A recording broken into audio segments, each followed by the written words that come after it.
kasneje zapakirali v novo storitev? Moram reči, da pri večini teh naših zadev, naših rešitev je proces takšen. Najprej preizkusimo zadevo na sebi. Ker če jo mi ne znamo uporabljati in če mi nismo prepričani, da je to koristna rešitev, potem jo bomo zelo težko prodali. Kakšna je zgodba vizije Orije? Ali se je skozi vsa ta leta, skozi vse te transformacije, skozi katere ste šli tako na osebnem kot na organizacijskem nivoju, je to posledično spreminjalo tudi vizijo? Zanimivo je, da je vizija ostala precej nespremenjena. Leta 1988, takrat, ko smo ustanavljali, takrat še delovno organizacijo v ustanavljanju, smo si zastavili za vizijo, da bomo z našim delovanjem zelo spreminjali delovanje v podjetjih v okolici. Se pravi, v tistih podjetjih, ki bodo na nek način povezana z nami. In že takrat smo rekli, da po številu zaposlenih ne bomo predstavljali nikoli kakšne velesile, ampak predvsem z načinom razmišljanja, z načinom delovanja bomo pa zelo vplivali na spreminjanje poslovne prakse v podjetjih. In če to primerjam z današnjo vizijo, ki smo jo ponovno oblikovali ravno ob koncu lanskega leta, ko smo spet strateško razmišljali, kaj želimo doseči v naslednjem obdobju, v sedanjo vizijo smo spet zapisali, želimo spreminjati poslovno prakso, s tem, da smo tokrat dodali in tudi v poslovnem svetu postavljati človeka na prvo mesto. Prvič smo zapisali vrednote tam nekje leta 1995, se mi zdi, če imam dobro v spominu, in takrat smo predvsem govorili o pomembnosti prevzemanja odgovornosti, o pomembnosti komuniciranja, govori o dejstvih, išči rešitve, to se prav spomnim, je bila zelo pomembna vrednota napisana. Seveda ob preoblikovanju podjetja se pa tudi sistem vrednot spreminjal. In naše najpomembnejše vrednote zdaj so inovativnost, sprašuj zakaj, ne? Sam sebe sprašuj zakaj, ali se da tole, kako drugače narediti, kako boljše narediti, kako hitreje narediti, odprtost za povezovanje, se pravi povezovanje znanj znotraj podjetja, povezovanje znanj zunaj podjetja, zato da iščemo čim boljše rešitve. In pa še vedno prevzemanje odgovornosti. To še vedno stoj za tistem, kar si obljubil, ne, dejansko poskrbi, da bo zadeva izvedena.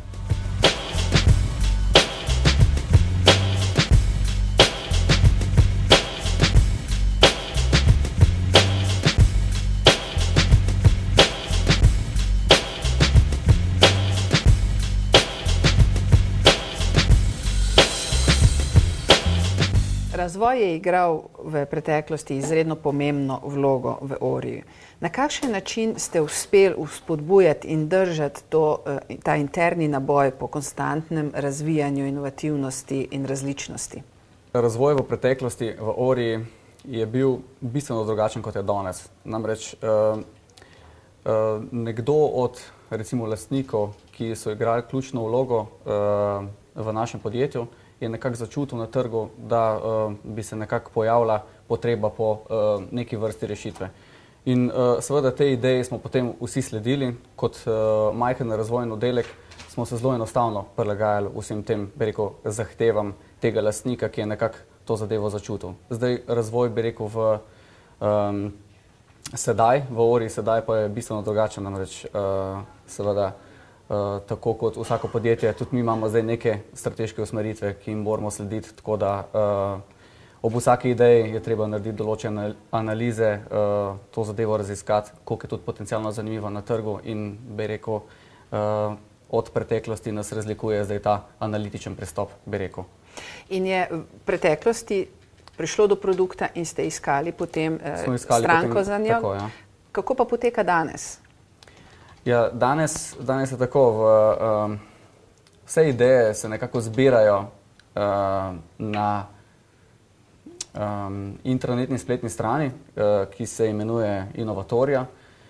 Te ideje, ki niso samo aplikativne, lahko so tudi inovacije ali pa ideje na področju kakšnih drugih procesov, od računovodstva, prodaje, marketinga, ni pomembno. Takšne ideje se potem individualno obravnavajo. Včasih se interno glasuje s pomočjo anket, ki jih izdelamo, in konec koncev se za najbolj, bi rekel, perspektivne, tiste, ki jih ocenjujemo, da so perspektivne, izdelajo poslovni načrti in na nivoju kolegija ali pa včasih tudi na nivoju celotnega podjetja se potem odločamo, katerega bomo speljali in katerega ne. Na kakšen način ste pa dosegli, da se ljudje sploh odzivajo na take pozive oziroma na to možnost? Poskušamo ozavestiti to, da če narediš napako pri tem, ki razvijaš oziroma pri tem, ki razmišljaš svojo glavo, da nekako za to ne boš kaznovan, ne? Na ta način nekako ljudje postanejo odprti, dojemljivi za te nove stvari in v bistvu jih ni strah neko zadevo na novo tudi probati. Tako da mislim, da to je tisto, kar je ključnega pomena. In seveda, če je dobra ideja, jo ponavadi tudi uresničimo, to pa je sploh tisto, v bistvu, kar spodbuja, da ljudje to počnejo še naprej. Vaše rešitve so posledica vašega lastnega znanja, vašega lastnega razvoja. Na kakšen način to vzpodbujate in ali ljudje pričakujejo potem za to tudi neke konkretne finančne nagrade? Ja, jaz mislim, da je glavna nagrada vsakega razvojnika oziroma tistega, pri katerem se je ta ideja porodila, to, da ta njegova ideja tudi se nekoč uresniči. In to je tisto tudi, kar te motivira v nadaljne, zato da razmišljaš, kaj se bo zgodilo, kaj bo tisto, ki bo čez nekaj časa interesantno za tržišče in da veš, da če bo ideja dobra, da se bo tudi uresničila. Seveda, tako kot večina ljudi, tudi mi delamo za denar, finančna nagrada je vedno dobrodošla, mislim pa, da ni tisto bistveno, da denar ni tisto bistveno, kar nas žene v to, da še vedno razmišljamo inovativno. Ali pri vaših ljudeh skozi ta proces razvoja podjetja opažate tudi razvoj osebnosti oziroma se tudi kot posamezniki razvijajo, krepijo, spreminjajo?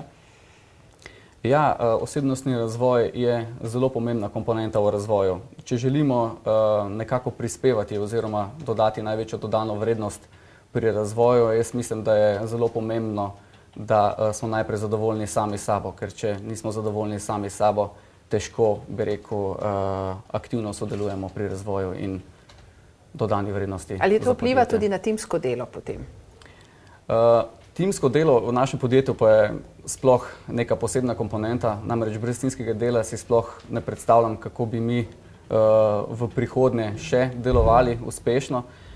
Naši projekti so zelo kompleksni, to pomeni, da so ozko specializirana znanja in vključevanje večjih strokovnjakov, ki sodelujejo homogeno, je več kot potrebno. Na kakšen način kreirate uspešen tim?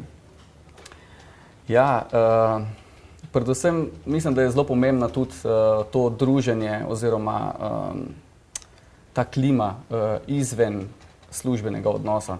Treba je tudi nekako poskrbeti za druženje, za to, da se ljudje med sabo dobro spoznajo, zato da se lahko ena drugega zanesejo tudi po privatni plati. In to je tisto, kar se mi zdi, to je tista sinergija, ki pol konec koncev pomaga tudi, da homogeno pa dobro sodelujejo tudi v timih. No.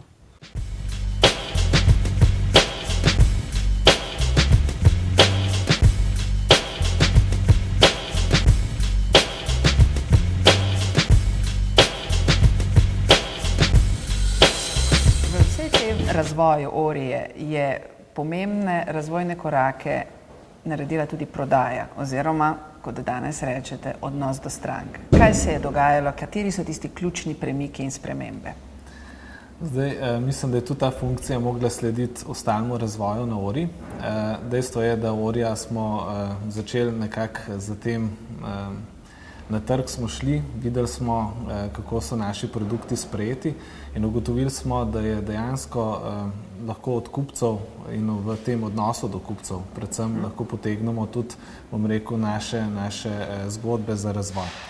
In iz tega smo potem, bom rekel, spremenili, tako kot smo razvoj produktov delali, smo tudi spremenili to funkcijo na tem področju odnosov s kupci in pa seveda posledično, kako smo prodajali naše rešitve.